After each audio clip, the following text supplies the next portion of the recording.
ഒരാവശ്യം വന്നപ്പോൾ തങ്ങളെ തിരിഞ്ഞു നോക്കാത്ത ജനപ്രതിനിധികളെ ഒക്കെ ബഹിഷ്കരിക്കുകയാണ് മുനമ്പം ജനത. ഇതിൽ ഏറ്റവും പ്രധാനം പ്രതിപക്ഷ നേതാവിനെയും കോൺഗ്രസ് ജനപ്രതിനിധികളെയും തന്നെയാണ്. വി.ഡി. സതീശന്റെ വാഗ്ദാനങ്ങളിൽ വിശ്വാസമില്ല എന്ന ഒരു ജനത തുറന്നടിക്കുകയാണ്. മണിപ്പൂരിനെ കുറിച്ച് ലോക്സഭയിൽ സംസാരിക്കുന്ന ഹൈബിയുടെ എം.പി സ്വന്തം മണ്ഡലത്തിൽപ്പെട്ട മുനമ്പത്തെക്കുറിച്ച് സംസാരിക്കാൻ തയ്യാറാകുന്നുണ്ടോ എന്നുകൂടി മുനമ്പം നിവാസികൾ ചോദിക്കേണ്ട ഒരു സാഹചര്യം ഉണ്ടാകുന്നു. കോൺഗ്രസ് നേതാക്കൾ എത്തുമ്പോൾ സമരപ്പന്തലിൽ കണ്ടത് ഇന്ന് വരെ തിരിഞ്ഞു നോക്കിയിട്ടില്ലാത്ത കോൺഗ്രസ് പ്രവർത്തകർ മാത്രമെന്നാണ് നാട്ടുകാർ വിശദീകരിക്കുന്നതും.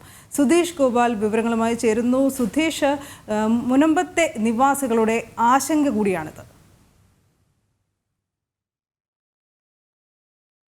ഇപ്പോൾ മുനമ്പം സമരം വഖഫ് അധിനിവേശ ഭീഷണിക്കെതിരെയുള്ള സമരം തുടങ്ങിയിട്ട് ഇന്ന് 52-ാം ദിവസമാണ്.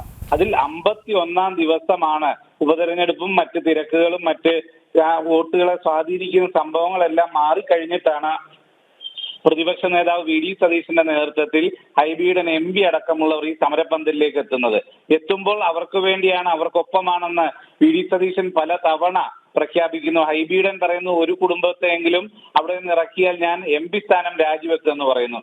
എന്നാൽ ഈ രാഷ്ട്രീയ കാപട്യം കൃത്യമായി തിരിച്ചറിഞ്ഞുകൊണ്ടുള്ള ഒരു സമീപനമാണ് മുനമ്പം ജനത അവിടെ സ്വീകരിച്ചത്. അത് വി.ഡി. സതീശൻ വരുമെന്ന് അറിയിച്ചപ്പോൾ തന്നെ ഒരു കൂട്ടം ആൾക്കാർ ആ സമരപന്തലിൽ നിന്ന് തന്നെ ഒഴിഞ്ഞു നിൽക്കുന്ന സാഹചര്യം ഉണ്ടായി. ഇന്നലെ അവിടെ റിലേ സത്യാഗ്രഹത്തിൽ പങ്കെടുക്കേണ്ടിയിരുന്നത് സൂര്യ ക്ലബിന്റെ പ്രതിനിധികളായിരുന്നു. എന്നാൽ അവർ അതിന് ഒരുക്കമല്ലെന്ന് അറിയിക്കുകയായിരുന്നു. അതിനോടൊപ്പം തന്നെയാണ് നാട്ടുകാരും ബഹുഭൂരിപക്ഷവും ഒഴിഞ്ഞു നിൽക്കുന്ന സാഹചര്യം ഉണ്ടായത്.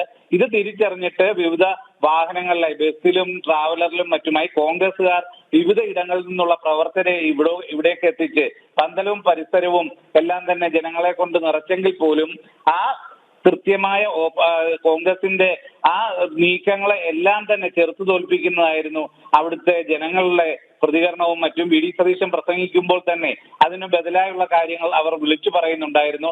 അതോടൊപ്പം തന്നെ അവർക്ക് ചോദിക്കാനുള്ള വിവരങ്ങൾ അക്കമിട്ട് നിരത്തി അതാ സമരപന്തലിൽ വെച്ച് തന്നെ വി.ഡി. സതീശന് കൈമാറുകയും ചെയ്തു. ഇതിൽ അവർ ഏറ്റവും എടുത്തു പറയുന്നത് നേരത്തെ വി.ഡി. സതീശൻ പ്രഖ്യാപിച്ച കാര്യങ്ങൾ ഒന്നും തന്നെ ഈ മുനമ്പം വഖഫ് വിഷയത്തിൽ പാലിച്ചിട്ടില്ല. അതോടൊപ്പം തന്നെയാണ് മണിപ്പൂർ വിഷയത്തിൽ വാചാലനാവുന്ന ഹൈബിയുടെ എം.പി എന്തുകൊണ്ട് ആ സ്വന്തം മണ്ഡലത്തിൽപ്പെട്ട മുനമ്പത്തെ പ്രശ്നം ലോക്സഭയിൽ സംസാരിക്കുന്നില്ല. ഇത് അവസര രാഷ്ട്രീയമാണ്. ഇവിടെ പറഞ്ഞാലും മറ്റൊരിടത്ത് ചെല്ലുമ്പോൾ ഇതിന് നേർ വിപരീതമായി പറയുന്നതാണ് വി.ഡി. സതീശന്റെയും ഹൈബിയുടെയും മറ്റും രീതി എന്നതാണ് ഇവർ ചൂണ്ടിക്കാണിക്കുന്നത്. വോട്ട് രാഷ്ട്രീയമാണെന്ന് അവർ പരസ്യമായി പ്രഖ്യാപിക്കുന്ന ഒരു സമീപനം ഉണ്ടാകുന്നു. ഈ രീതിയിൽ വി.ഡി. സതീശന്റെ സന്ദർശനം അവരെന്ത് രാഷ്ട്രീയ ലക്ഷ്യം വെച്ചോ അതിന് നേർ വിപരീതമായി തന്നെ ഫലിച്ചു എന്നതാണ് ജനങ്ങളുടെ പ്രതികരണത്തിൽ നിന്ന് വ്യക്തമാവുന്നതും. അനു.